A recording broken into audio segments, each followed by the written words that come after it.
Amigas e amigos, eu sou Oswaldo Bertolino, jornalista e escritor. Hoje é dia 6 de setembro de 2019. Quero continuar agradecendo as pessoas aí os internautas que estão clicando, que estão dando joinha, que estão compartilhando, essas coisas todas aí, né? Se você ainda não é inscrito, mais ou menos assim o ritual, né? Se você ainda não é inscrito, se inscreva, acione o sininho, essas coisas todas aí. Vamos ver, enfim, fazer aí o canal dar uma decolada, né? Podemos dizer assim. Bom, por falar nisso, eu quero de novo aqui fazer aquela brincadeira. Falei, né? Falei e o resultado está aí.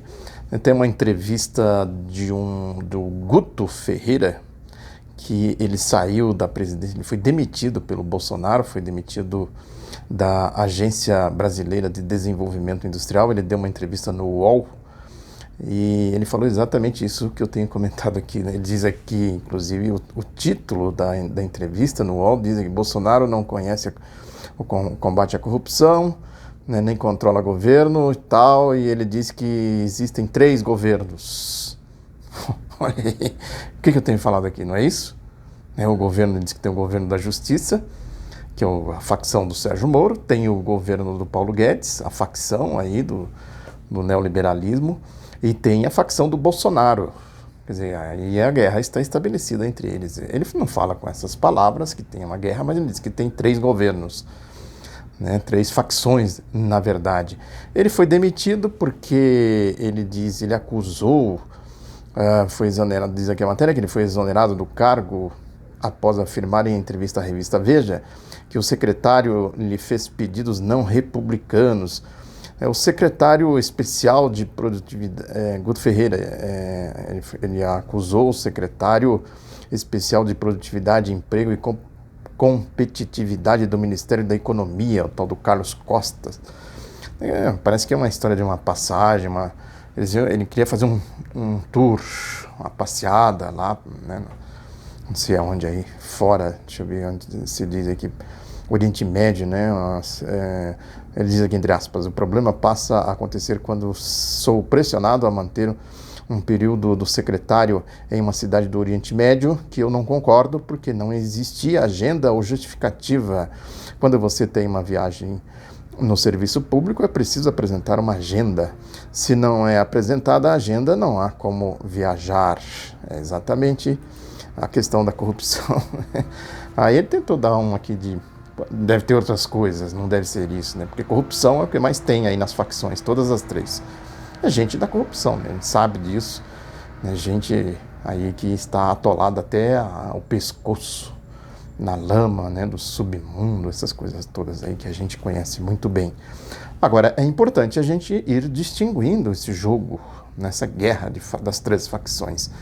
Paulo Guedes, como eu falei aqui no vídeo passado, né, falando aí da nova economia, né, eu lembrei de um livro publicado em 1974 pelo Roberto Campos e o Mário Henrique Simonsen, que chamava exatamente assim, a nova economia. Que essa gente é aquela gente que conspirou contra a democracia, contra o Getúlio Vargas, contra o Juscelino Kubitschek, contra o João Goulart. A lógica dessa gente é a conspiração, né? É o submundo, é o crime, a corrupção, né? Aí eles deram o golpe em 64, o Roberto Campos e o Bulhões, o Otávio Gouveia de Bulhões, tinha lá uma espécie de guru deles, o Eugênio Goudin, que essa história de não ter Estado, né, é o tal do ajuste fiscal. A história do orçamento, que eu sempre falo aqui, isso depois do período neoliberal, no final dos anos 70, né, no final dos anos 80, sobretudo, né, que isso chegou mais forte aqui, já no governo Sarney, quando deu aquela guinada, ele encheu o governo de neoliberais, isso potencializou, né, virou a lógica de governar, passou a ser isso aí, nessa administração aí do dinheiro, nessa história do dinheiro gerando dinheiro. Os Estados Unidos passaram a imprimir moeda de maneira descontrolada, né? O dólar não tinha mais o lastro, aquela história, o rompimento com os tratados de Bretton Woods.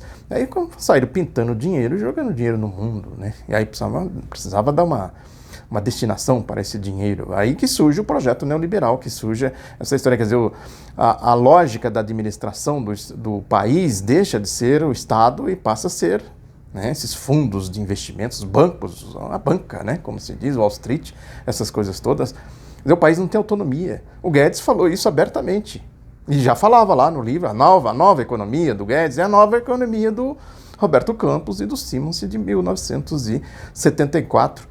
Ele falou abertamente, ó, com essa Constituição não dá, tem que fazer aí uma mudança, uma PEC na Constituição para acabar com os contingenciamentos, quer dizer, com o carimbo nas verbas, né? Essa verba aqui vai para a educação, essa verba vai para a saúde, essa verba vai para a infraestrutura, etc. Tem que acabar com tudo isso. E o Congresso decide. Na lógica deles é isso. Agora decide como? Com a faca no pescoço, com corrupção. A lógica do sistema é a corrupção. Quer dizer, a Constituição é um pacto, foi feito um pacto democrático. Na Constituição está estabelecido, isso pode, isso não pode, essas coisas todas. O que ele quer fazer? Ele quer meter a mão. Né? Olha aí como essa gente é criminosa. Meter a mão no orçamento do jeito que mãos de tesoura, né? Corta aqui, corta ali, ajusta aqui, ajusta ali. Né? Porque o interesse aqui é a bufunfa, a turma da bufunfa. Né? A lógica dele é essa. A lógica da outra facção é a mesma. É a mesma. A lógica da facção aí, dessa organização criminosa chamada Operação Lava Jato. Vocês querem ver um exemplo? O tutor da Lava Jato, que é o Grupo Globo, tem aí no seu porta-voz o Merval Pereira. Não é à toa que o Bolsonaro tem atacado o Merval Pereira, porque é a facção da Lava Jato. É isso, né? A facção da Lava Jato tem que fazer o papel para que a facção do Paulo Guedes implante, né, o seu programa de governo dessa forma autoritária, corrupta, né, meter a mão no dinheiro do povo. Né? Tem um editorial do Globo que fala da facção do Paulo Guedes. Agora o Merval Pereira fala da facção do Sérgio Moro. E atacando o Bolsonaro. Veja como as coisas vão se fechando em torno do Bolsonaro. Por isso que eles bravejam, né? Mas solta a franga aí, né? Sem nenhuma conotação outra, né? Simplesmente de ser destrambelhado, de ser... Enfim. Essa história da vulgarização sexual, né? Parece que isso... O Paulo Guedes falando, por exemplo, da mulher do Macron, né? Eles parecem que têm uma obsessão pela vulgarização da questão sexual. Aí o Merval Pereira escreve aqui, ele finaliza a coluna dele dizendo que o ministro Sérgio Moro aplaudiu a decisão do presidente de vetar, né, a lei de abuso de autoridade, dizendo que a nova lei de abuso de autoridade, da maneira que ficou, aspas, do Sérgio Moro, preserva a independência e a autonomia dos agentes da lei. Do outro lado, foram mantidos os artigos que, com redação clara, coíbem abusos, muito equilíbrio e respeito à sociedade e ao parlamento. O Sérgio Moro dizendo isso. Quer dizer, o Sérgio Moro, né, cá para nós, a autoridade dele, né, para falar de qualquer coisa neste país, né, é rebaixadíssima, né? Tem condição intelectual, não tem condição, sobretudo, moral, né, de falar nada. Agora fala esse tipo de coisa. Aí o Merval vai justificar a fala do Sérgio Moro, né, que ele diz aqui, o Merval, é bom sinal o anúncio do presidente Bolsonaro de que após 19 vetos e 36 pontos, a lei de abuso de autoridade aprovada pelo Congresso,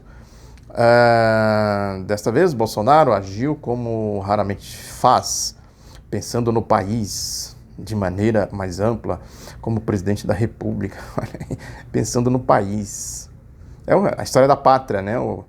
O patriotismo sem povo. Nós somos patriotas desde que não tenha povo, não tem direito para o povo, não tem a Constituição, não tem a legislação social, não tem a aposentadoria, essas coisas todas.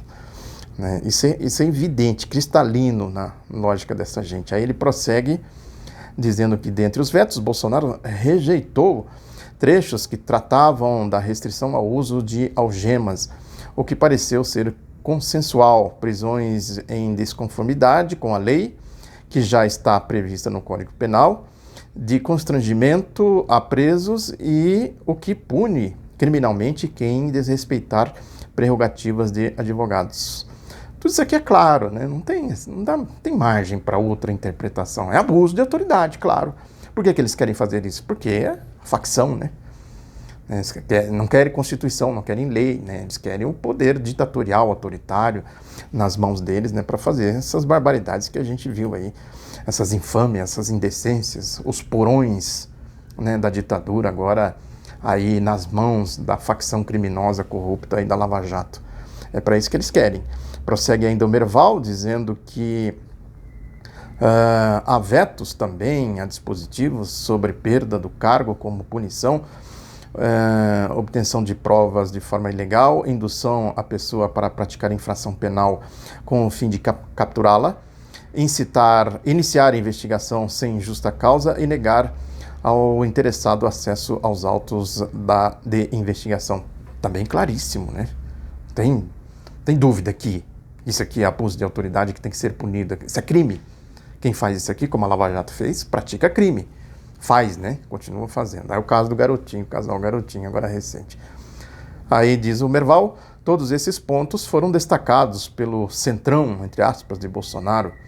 O centrão do Bolsonaro é a Advocacia Geral da União, AGU, a Controladoria Geral da União, CGU, tudo criado aí no ciclo dos governos Lula e Dilma, né, que agora virou instrumento na mão dessa gente aí.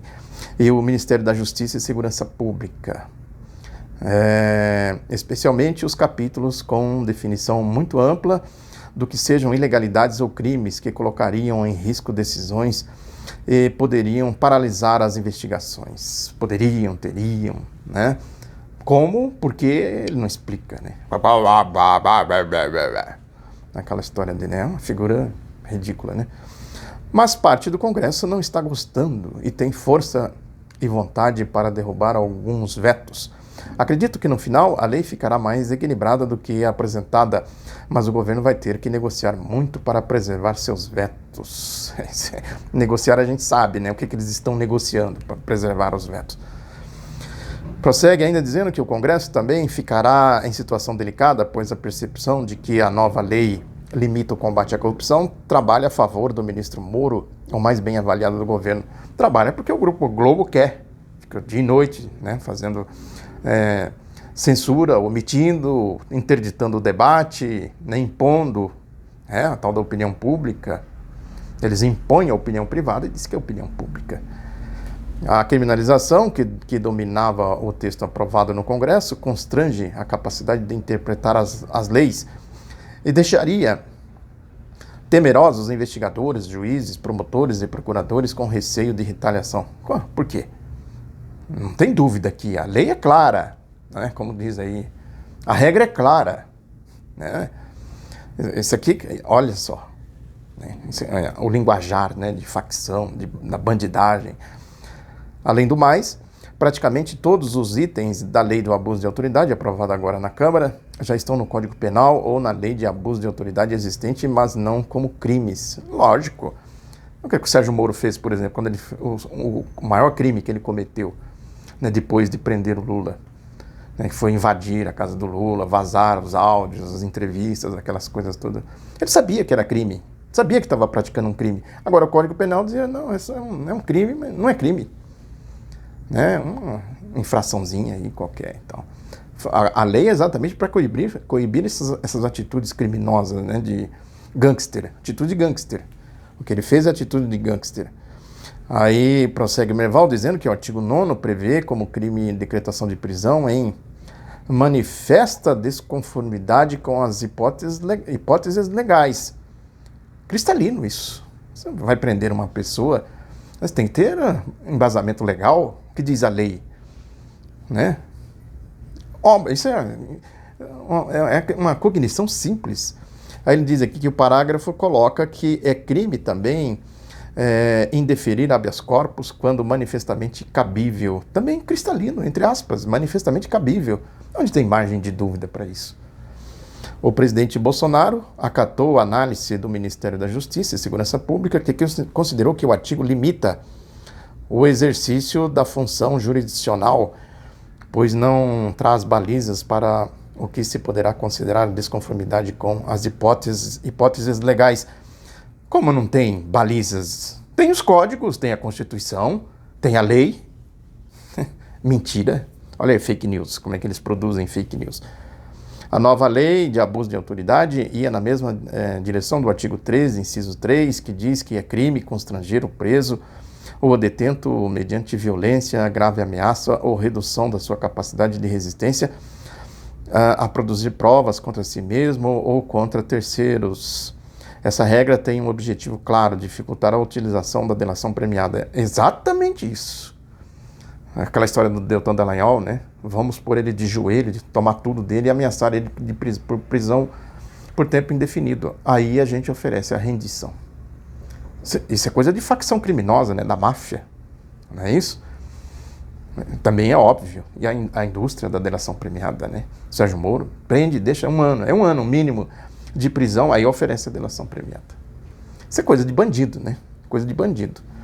Aí diz o seguinte: o veto ao artigo 26, que classifica como crime, aspas, induzir ou instigar pessoas a praticar infração penal com o fim de capturá-la em flagrante delito, fora das hipóteses previstas na lei, cristalino também, criminaliza o flagrante preparado na visão de Moro, acatada por Bolsonaro.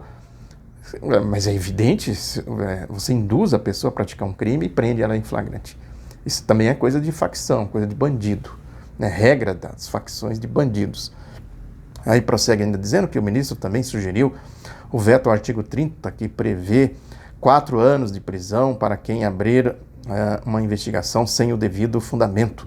Ou seja, aspas, proceder à persecução penal, civil ou administrativa sem justa causa fundamentada ou contra quem sabe inocente. Exemplo de medida que já existe no Código Penal, existe, mas não é crime, que está criminalizando. Também isso é coisa de bandido, né? Você abre uma investigação, um processo, sabendo que simplesmente para constranger a pessoa, né? Para tirar a pessoa da eleição, nós vimos aqui, né? Bandidagem, também instrumento de bandido. Aí diz, a redação do artigo permite também decisões subjetivas, pois, aspas, sem justa causa fundamentada é um conceito vago e indeterminado. Como assim, ô Merval? Você ficou louco, doido? Não, você não ficou doido nem louco, você é mau caráter mesmo, né? Tá cristalino aqui, sem justa causa fundamentada. Até na lei trabalhista tem isso, quer dizer, para se demitir uma pessoa por justa causa tem que ter fundamentação. Isso é óbvio, mas em se tratando de bandido não é óbvio, né? Aí também fala aqui do artigo 34, que determina a detenção de até 6 meses para a autoridade judicial que, aspas, deixar de corrigir de ofício ou mediante provocação, tendo competência para fazê-lo, erro relevante que sabe existir em processo ou procedimento. Foi vetado, diz o Merval, por criar uma responsabilidade extremamente ampla ao agente público que é impossível de ser cumprida na prática. Como assim?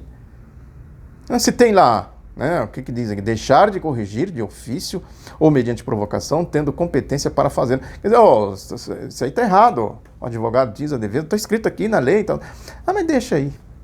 Né? 6 meses a pessoa presa. Também coisa de bandido.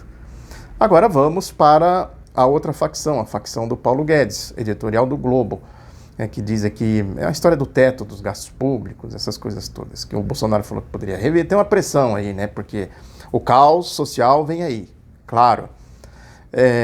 O Globo diz aqui, no final do editorial, diz: ministros e parlamentares podem se queixar do aperto, mas estão obrigados a definir as prioridades de gastos, aquilo que o Paulo Guedes falou, quer dizer, reforma acaba com a Constituição, e os parlamentares que estabeleçam as prioridades.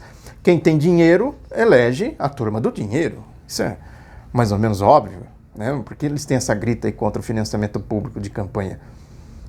A dinheirama que eles jogariam, fariam um congresso só deles. Como é a tal da democracia nos Estados Unidos, por exemplo. O povo está lá representado na democracia dos Estados Unidos. Aí é que está. Aí diz o editorial que o presidente, porém, tem um dever adicional: zelar pelo ajuste fiscal estabelecido em lei. Rever agora o teto de gastos é contrariar a principal promessa de campanha apresentada pelo candidato Bolsonaro na eleição do ano passado é exatamente isso. Ninguém votou no Bolsonaro, né, para ele fazer ajuste fiscal, essas coisas todas, mas essa era a proposta principal dele, porque eles enfiam as coisas dentro do linguajar da macroeconomia, da política econômica, política monetária, que, né, são conceitos que o povo não domina, mas isso vai gerar emprego, vai gerar riqueza, vai fazer não sei o quê, vai gerar democracia, não sei o quê. O povo, então esse tal de ajuste fiscal deve ser bom. Né, a tal da reforma da Previdência deve ser boa, a tal da PEC do teto deve ser boa. Olha aí, o baú da felicidade, né? Quem quer dinheiro, né? Enganando o povo, mentindo, né? Fake news. Aí diz aqui que o resultado político seria jogar pela janela todo o esforço do ajuste fiscal realizado nos últimos anos. Bolsonaro pode atribuir boa parte dos seus erros políticos à intempestividade, como se tornou costume alegar nos bastidores do Palácio do Planalto. Essa história, né, que ele falou que poderia rever, depois acho que o Guedes deu um tranco nele, ele voltou e tal, voltou atrás. Porém, há limites. Eles estão implícitos nos prejuízos que possam vir a ser debitados no bolso do contribuinte, ou seja, da sociedade brasileira. Olha, falando em nome da sociedade brasileira, na lógica deles é isso aí que eu sempre digo aqui, né? Tem o escravo e o escravista. Deixa as coisas como estão, não vamos fazer mobilidade social, né? Foram décadas de descontrole de gastos públicos, olha aí, que levaram o Brasil a um longo ciclo de baixo crescimento econômico, pontuado por uma recessão histórica, desemprego recorde, empobrecimento e perda de qualidade de vida. Quer dizer, aquela história, né, de novo orçamento, né, gastos irresponsáveis, descontrole, né? Gastar com Bolsa Família, com Bolsa Escola, Bolsa Faculdade, né? Com geração de riqueza, emprego e renda, essas coisas, desperdício, descontrole, porque ele está fazendo o quê? Está ameaçando, né, lá o dinheiro que está nas mãos do croupier, né, da jogatina e tudo mais. Felizmente já é possível afirmar que o país começou a construir uma saída política consensual para impor disciplina fiscal e resgatar a União, os estados e os municípios da virtual falência. Uma evidência está na recente legislação sobre o controle dos gastos, essa história aí dos gastos, né? Legado do governo Michel Temer. Outra é o rito de tramitação legislativa da reforma da Previdência, coincidentemente aprovada numa comissão do Senado por unanimidade, no mesmo dia do intempestivo pronunciamento de Bolsonaro. É isso aí, né? Quer dizer, por que eles deram o golpe? Qual é o sentido do golpe? Quais foram as condições para que eles dessem o golpe? A montagem dessas três facções criminosas, né? Agora, eles precisam do instrumento para dar, né, consequência, para levar à prática o programa do golpe, que, como disse aqui o editorial do Globo, né, foi o principal, né, aí da eleição do Bolsonaro. Agora precisa também que as outras facções façam a sua parte. Precisa derrubar, por exemplo, essa lei de abuso de autoridade, porque eles só podem implantar isso aqui de forma ditatorial, né, tirando gente das eleições, prendendo gente do jeito que eles querem, né, como fazem as facções criminosas, e precisa de um presidente que consiga navegar aí nessas coisas todas, coisas que, né, pelo linguajar deles aqui, dos grupos de mídia, né, o Bolsonaro vem se mostrando incapaz de fazê-lo.